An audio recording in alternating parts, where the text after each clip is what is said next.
बिस्मिल्लाहिर्रहमानिर्रहीम सल्लल्लाहु ताला अला हबीबिही मुहम्मद व आलिहि व बारिक वसल्लम। अस्सलामु अलैकुम वरहमतुल्लाह। आप यूट्यूब चैनल देख रहे हैं और मैं अली अहमद भट्टी हूँ। आज के इस व्लॉग में हम बात करेंगे कि रजीम चेंज का जो है ना पहला मोहरा कौन है और रजीम चेंज के फिर जो असरात हैं वो पहला मोहरा किन पर डालता है।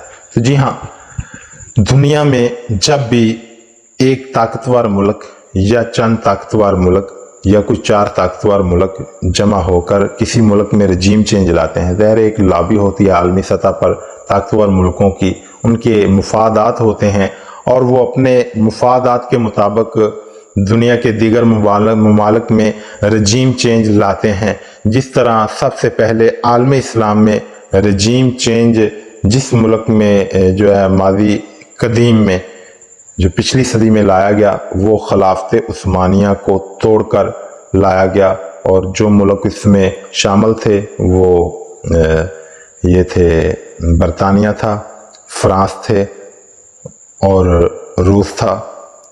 ये ममालिक जो है ना सरफरिस्त थे। इस तरह दुनिया सदी बदली, दुनिया के जो हुक्मरान बदले, सुपर ताकतें बदली, अमेरिका दुनिया की सुपर पावर बन गया और फिर उन्होंने अपने मुफादात के तहत रजीम चेंज ऑपरेशन किए और ये उनकी गवर्नमेंट ने तस्लीम भी किया। उनके जो है साबका जो सेक्रेटरी खारजा है उन्होंने ये तस्लीम किया। पिछले दिनों इनकी जो है ना सब जो है ना इन्होंने बातें जो मीडिया पर की हैं और हाल में ही जो वो डोलंडू है जिसने पाकिस्तान में जो रजीम चेंज का बानी है उसने भी ये तस्लीम किया कि हमने इमरान खान की हुकूमत को जो है ना ख़त्म करने के लिए क्या क्या काविशें की। तो ये बात अबदर मिन शम्स की तरह जो है ना हर कम अज़ कम जो है ना शख्स को पता है। तो जी हाँ, ये रजीम चेंज करते हैं और सबसे पहले अब जब इन्होंने पाकिस्तान में रजीम चेंज किया तो पहला मोहरा कौन बनता है रजीम चेंज का, बात करनी है हमने इस पर। तो पहला मोहरा जो रजीम चेंज का बनता है वो होता है मीडिया। जी हाँ, ये सबसे पहला मोहरा और सबसे बड़ा मोहरा है। वो किस तरह कि मीडिया पर जो उस वक़्त एक गवर्नमेंट मौजूद होती है जिसको चेंज करना होता है उसके बारे में इश्तियाल अंगेजियाँ फैलाई जाती हैं, उसके बारे में झूठी खबरें और झूठा प्रोपोगंडा किया जाता है।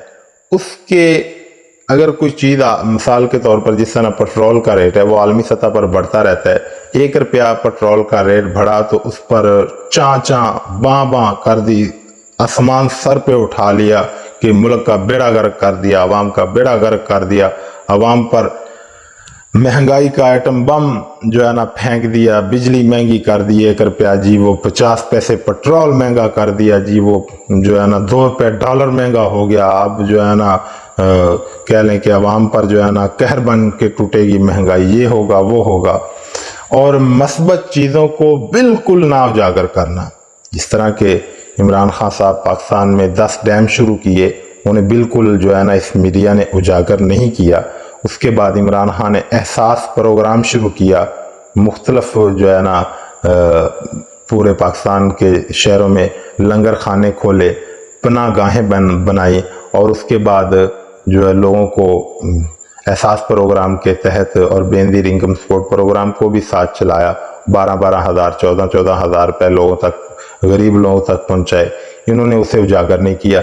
और उसके बाद इमरान खान साहब ने गुर्बत को ख़त्म करने के लिए एक बड़ा अच्छा प्लान जो है ना वो कर्ज जो देने शुरू किए, नौजवान कामयाब नौजवान कर्ज देने शुरू किए और उसके बाद किसानों को आसान शराइत पर जो है कर्ज देने शुरू किए। यानी कि बहुत सारे ऐसे मंसूबे थे, लेकिन उन अच्छे मंसूबों को कतअन जो है ना मीडिया में उजागर नहीं किया गया, बल्कि दिन रात मीडिया में टॉक शोज में इमरान खान की गवर्नमेंट की जो है ना वो खामियां और इवन यहाँ तक के झूठ बोलने तक से भी गुरेज नहीं किया गया। इसीलिए उस वक़्त जो है ना पीटीआई की गवर्नमेंट एक ला भी ला रही थी मीडिया के लिए कि जो झूठी खबर देगा उसे सज़ा होगी।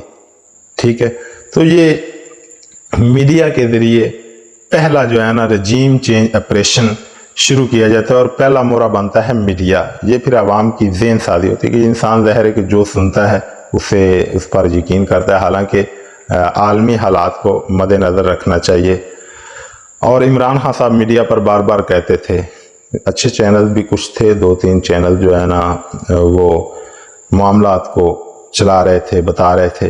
तो इमरान खान साहब भी बार बार कहते थे कि दुनिया में महंगाई है, हम तेल पर टैक्स नहीं ले रहे, क्योंकि ज़ाहिर मेन ये चीज़ होती है, अगर ये एक चीज़ महंगी हो जाए तो बाकी सारी चीज़ें ऑटोमेटिक जो है ना महंगी हो जाती। तो हम इस पर टैक्स नहीं ले रहे, बिल्कुल ज़ीरो टैक्स कर दिया है। हम बिजली भी आवाम को सस्ती दे रही है, आलमी सतह पर महंगाई इतनी है, ये है वो है, लेकिन जो है ना उसकी बात कुछ सुनी को अनसुनी कर दिया जाता। तो ज़ाहिर कि अगर एक चैनल पर आप बात करते हैं और फिर मुखालफ में आपके 30 चैनल 40 चैनल काम कर रहे हैं, तो ज़ाहिर है कि 40 चैनल्स की बात लोगों तक ज़्यादा पहुंचेगी। तो उसका शिकार हुई हमारी आवाम, और फिर उसका शिकार होकर नुकसान भी इस आवाम ने उठाया कि फिर वही जब 13 रुपये वाली बिजली का यूनिट है इन्होंने हमें 55 रुपये में दिया, तो इन्हीं चैनल ने कहा कि ये मुश्किल फैसले हैं मुल्क को बचाने के लिए। फिर जब 150 वाला पेट्रोल हमें 250 में दिया गया, तो इन्हीं चैनल ने कहा जी कि ये मुश्किल फैसले हैं मुल्क को बचाने के लिए। फिर जब कौम को 140 में मिलने वाला डीजल इन्होंने 290 रुपये में दिया, तो फिर इन्हीं मीडिया चैनल ने कहा जी कि ये मुश्किल फैसले हैं मुल्क को बचाने के लिए। तो मुल्क तो नहीं बचा, ठीक है, ना आवाम बची है कि हमारी जो 6% पर ग्रोथ जा रही थी वो 0.6% पर आ गई, तो ना मुल्क बचा ना आवाम बची। गरीब आवाम ने 2-3 साल में जितना जो है ना पैसा कमाया, ज़राअत अच्छी थी, फैक्ट्रियां चल रही थी, तो मज़दूरों के पास जितना पैसा आया बिल्स की सूरत में, महंगी बिजली की सूरत में, पेट्रोल की सूरत में जो है ना आवाम की जेबों से पैसा निकल गया। इवन यहाँ तक कि सेहत के लिए, बीमार के लिए जो है दवाएं हैं वो भी 200% महंगी हो गई। तो एक कह लें कि बुखार किसी को हो जाए तो वो एक नॉर्मल सी जो मेडिसन है वो 50-100 रुपये से नीचे नहीं आती। तो ये इन्होंने कौम का हाल कर दिया। लेकिन मीडिया ने सच बताने की बजाय ये कहा कि इमरान खान के दौर में हर चीज़ मुल्क पर अज़ाब था, ठीक है, जो हर चीज़ आज से 100% कम रेट पर थी, तो आज जो 100% 200% रेट ऊपर हैं, ये मुश्किल फैसले हैं। ये है रजीम चेंज का पहला मोरा, और उम्मीद है कि हमारी जो कौम है ना अब इन मोरों का शिकार नहीं होगी। जितनी कौम में इस वक्त शऊर आया है, ये पाकिस्तान की तारीख में इतना शऊर कौम में नहीं आया, और क्योंकि कौम के पल्ले भी कुछ नहीं रहा। जापान की एक कहावत है, एक बंदा जो है ना वो उसके वालिद ने उसे चंद नसीहतें की थी कि बेटा अगर आपको इस चीज़ की ज़रूरत हो, अगर आपने जुआ खेलना हो, तो फिर उस्ताद उसको पकड़ना जो सबसे बड़ा जुआरी हो। वो खैर उसने तलाश किया, लोगों से पूछा, जुआरियों से पूछा, जैसे सब ने बताया कि मुस्फिका तौर पर कि जी वो फलां पहाड़ी पर जो शख्स रहता है वो हमारा मुतफिका तौर पर सबसे बड़ा जुआरी है। तो जब उसके पास पहुंचा तो उसकी कुटिया का दरवाज़ा खटकाया, बाहर निकला, उसने एक बुनियान पहनी हुई थी और नीचे वो जांगिया पहना हुआ था। उसने कहा जी कि आप हैं वो शख्स जो जापान के सबसे बड़े जुआरियों के उस्ताद हैं।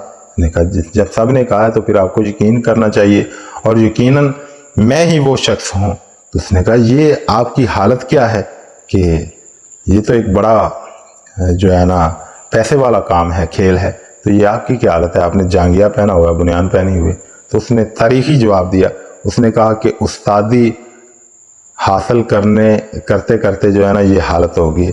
जब इंसान को उस्तादी हासिल होती है तो उसके पल्ले कुछ नहीं रह जाता। यही हाल जो है ना हमारी कौम का हुआ है कि हम बड़े सियाने बनते हैं, लेकिन सियाने बनते बनते हमने इतनी देर लगा दी कि अब हमारे जो है ना वो बदन पर कह लें कि बुनियान और नीचे वो जांगिया रह गया है। और अब आके हम उस्ताद बने और हमें अकल आई है कि हमारे साथ मुखलस कौन है और हमारा दुश्मन कौन है।